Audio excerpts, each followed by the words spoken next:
Hi there guys, hi, it is Dr. Craig here, and some of the practice members, and indeed just some people that aren't even practice members, ask about my practice. The practice is a little unusual. Rather than being a strip mall, it's actually in the first floor of our residence, which is just behind me here. You can see it's at 842 Byron Avenue. It is a beautiful house, and it has an incredible provenance in that it was pretty key in this area. So I'll tell you about the build. It was built, started to construct in 1912, at the same time as the castle building next door to me here. That's my neighbour Nick. And that one was actually finished first, and then this one was finished. It was constructed by W.H. Tate, William Tate, who was a very prominent estate agent at the time. And he had been employed by the McKellar Townsite Company. They had bought a whole bunch of acreage between Courtney, which is this road that runs just behind me here down the side, and Byron. Just to orientate you, there's a lot of construction going on at the moment. This is what used to be the tram line is now the linear parkway. On the other side of that linear parkway is Richmond Road. And then on the other side, I don't know if you can see it through the trees, there is the river on the other side of those condos. So this is Richmond Road running up and down. Parallel to that, we have Byron Avenue, which when my house was constructed, well, probably this didn't even exist, but later on it became known as Alonzo Avenue. And this road here, Courtney, was actually called 7th Avenue. So this is the building you can see there, 842. Now it's brick built. Now what happened was the Townsite Company wanted to reconstruct Rockcliffe, which is a very posh, if you like, very salubrious area of Ottawa. It's where all the residences are, all the foreign residences are. They wanted to reconstruct it in the west of Ottawa. So they bought a farm site. Now, rewinding back in 1810, there was brothers called the Thompson brothers, John and William, and they established a very successful farm in this area. The house that they owned is called Maple Lawn. It still exists now, and it's actually the Keg. And next to Maple Lawn is the Maple Lawn Garden, which is a walled garden, which again, that still exists, and there's volunteers tend to it. So it's a very beautiful place to go in the summer. So that was their farmhouse. A little bit later, they decided to split it in half, and John took the west half, which was basically from Fraser down to Courtney, Fraser Avenue down to Courtney. And then fast forward, Archibald McKellar came, and he was a Scots immigrant, and he was also a prominent farmer. He bought John's farm from his heirs. John had died, so his heirs sold him the farm. That was around about 1870. And then he created a great dairy farm in the area. So there was loads of cows around here, not many trees, I don't think. Looking at a couple of the old photographs, it looks like this was pretty bare around here. But then himself and his son were very successful, and indeed his son, who was called John McKellar, set up the Ottawa Dairy Company at the turn of the century in 1900. So getting close to the end of his life and not having any heirs as such, he decided to sell the farm to the McKellar Townsite Corporation, and that's where W.H. Tate, William Tate came. He built this house, and the deeds were very strict. They said it had to be brick built, it had to be of a certain size. The lot was usually a double lot. The lots that we see now with modern 1950s onwards houses are usually single lots. If it's the lots originally, the same as my house, 842 here, was a double lot. So the amount of space you could see here with the building, there's actually same again behind it, which currently is a pool and a garage. So they were double-sized lots. Now, they had 1,000 lots, and he very aggressively advertised to promote these lots. He was saying that it was very low taxes because it was away from Ottawa, not anymore. And he was talking about views of the Gatineau Mountains. So obviously there's a little bit of poetic license in there. So they sold a lot of plots, but by as late as they had 1,000 in total, 1,000 plots. But of course, this was 1912. This was built in 1913. Sorry, it was finished in 1913. Mr. and Mrs. Tate moved in 1913. And then, of course, what happened next was World War I. So the sale of the plots faltered. They then started growing vegetables on the plots, obviously to use the land for farming and agriculture, to feed people during the war because of the lack of imports, I guess. Just rewinding slightly, 1913, Mrs. Tate puts a notice in the local newspaper saying that the house is now open for guests. So every Tuesday afternoon she would host people. So of course it was just getting known in the community, encouraging people to come and see her house and the views in there. And I'm going to take you inside in a bit. And the downstairs, the front downstairs area is awesome. This is clearly like the high point, almost like the showroom house for this area. They did 1,000 lots, as I mentioned earlier, and by 1930 only 48 had been built on. Okay, a lot others have been sold, but no one had actually built on them. So obviously between the world wars it was very, very slow, and then most builders started again in the 1950s. So after Mr. and Mrs. Tate moved out in 1921, just across the road here, I mean, none of this would have existed, but just across the road there was a house that John McKellar and Margaret McKellar, the son and daughter of Archibald McKellar, had lived in. So Margaret moved over to this house here, and she lived here for 8 years with her sister, Jane Scobie, her 2 daughters, and a cousin. So they lived in the house for 9-10 years, and then it was sold on to a chap, George Brown, who was in the government. Not a hugely popular position now. He was the head of Indian Affairs. So obviously, me being from England, I thought that meant East India, because in England that's all the affairs of, but obviously now being here and knowing the history of Canada, that's not what it was. So George died in 1940, and Edgar Wolseley and Mrs. Wolseley moved in with his widow. She obviously needed some consoling, and they need somewhere to live, so obviously it worked out well. And then a prominent lawyer, John Erickson Brown, moved in 1945. He was involved in defending, in the 50s, defending a Canadian that was accused of selling secrets to the Russians, and he lost.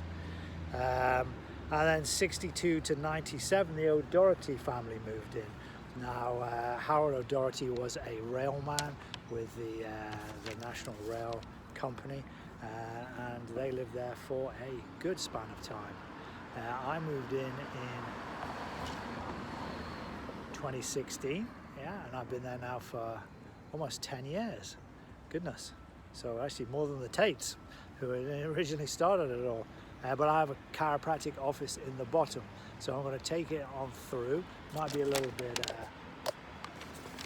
I'm going to take it on through. Might be a little bit jumpy. If you come with me. So I'll tell you what I know. So in 1913, the same year that this was built, just down the road 3 blocks, there's a road called Fraser, and at the end of Fraser there was a massive train crash in 1913, and 30 people were killed. They were immigrants from Scotland and Ireland coming into the area. I think they were on their way to Montreal, that's what they said. But the train came off the rails. So where the parkway is now, and they've just built an O train, that used to be a railway line, and the train actually came off and went into the river. So I'm not sure it was the whole train or part of the train, but there are photographs of that. So that's one thing I know. The other thing I know about the area is in the 50s and 60s there was a golf course which I think went along the Dover Court kind of line, west to east, and there was a clubhouse and all sorts. And I think it was actually a proper golf course for a while. So that was kind of in between building. So obviously this porch at the front is now enclosed, as is upstairs. But originally it wasn't. Originally it was open to the weather. And this door here would have been the real front door. I think this is a pretty poor reproduction knocker here, but this is a real deal. This is a real deal. On the inside there's a big wedge of wood with felt wrapped around it that they'd use to keep the cold out while they were all wrapped up, I guess. So for now, this is our chiropractic entrance. So I'm not really going to talk about chiropractic now. If you do want to find out about chiropractic, I'll put a link in the description, and also I'll put a link just up the top there, which will give you a virtual tour of the chiropractic office. Okay, but yeah, so this is the kind of features we're seeing here. It's like a wooden block. So this was the old day draft excluders. And you know, this glass is really, I don't know where the heck I would ever be able to replace that. It's cambered, so it's really quite pretty. Actually, you can't see much there because of the glare. Okay, so you would have come in, I don't think I can spin this around. So you would have come in, and now these sliding doors, they're pretty cool. That's my dog in the background. But I don't think they're originals. They must have either replaced them, which I don't think they have, because this looks like original wood, or just replace the door. So I think that was already there, but these are the big oak doors there. Very pretty. Obviously we've got a reception here now, but this is the other cool thing. Now this was the show home, so this was the show home for the development. So they had all the mod cons here. So here's one of the mod cons, which is steam radiators. Back in those days, it would mostly been coal fires. Now this was state of the art. These are cast iron, beautiful, beautiful radiators. Unfortunately, can't be converted to water because that would have made it much easier for me if it could. But they are beautiful radiators. The most beautiful one's upstairs. It's actually corner shaped, so it goes shaped 90 degrees. Obviously it would have been coal fires, and you know they were, because downstairs in the basement they have the little extractors to pull out the ash so that you can keep the fires burning all night. The ash just keeps falling down. You go down there and clear it out, rather than having to, like at home in England, the fires would go out, you'd restart them. But I guess here, if that happens, you're going to end up freezing in minus 30. Okay, so there's not really huge amounts here, but this is a smaller room.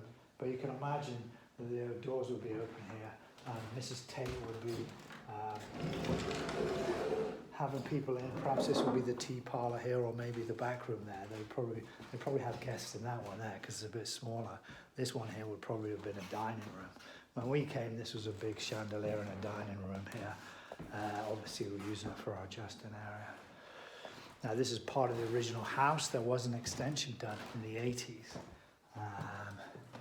You know, I don't know what quality of an extension it was, but this is the original. So this is the original. This is the original bricks. That kind of French door and stuff's original.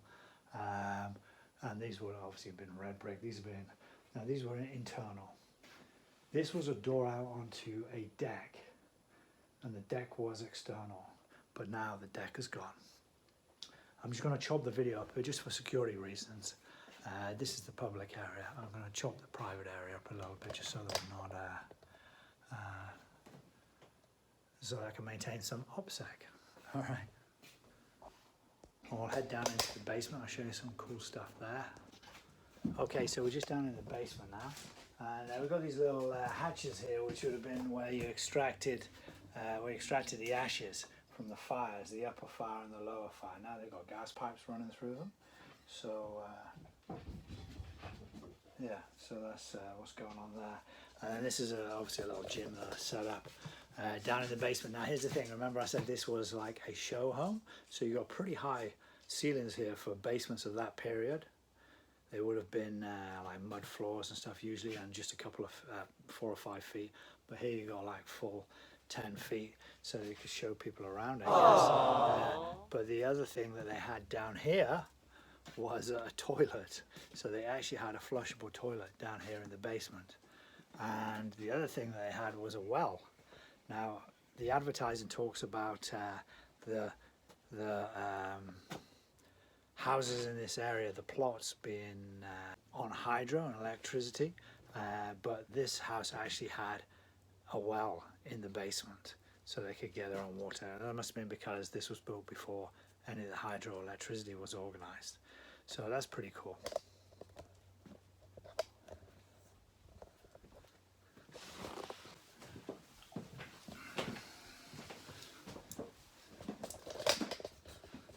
So there's a bit of a servant stair in here, which is pretty neat. So there's a main stair, which is pretty impressive, but there's also this little servant stair at the back, which means we can get up and down without actually going into the main part of the area.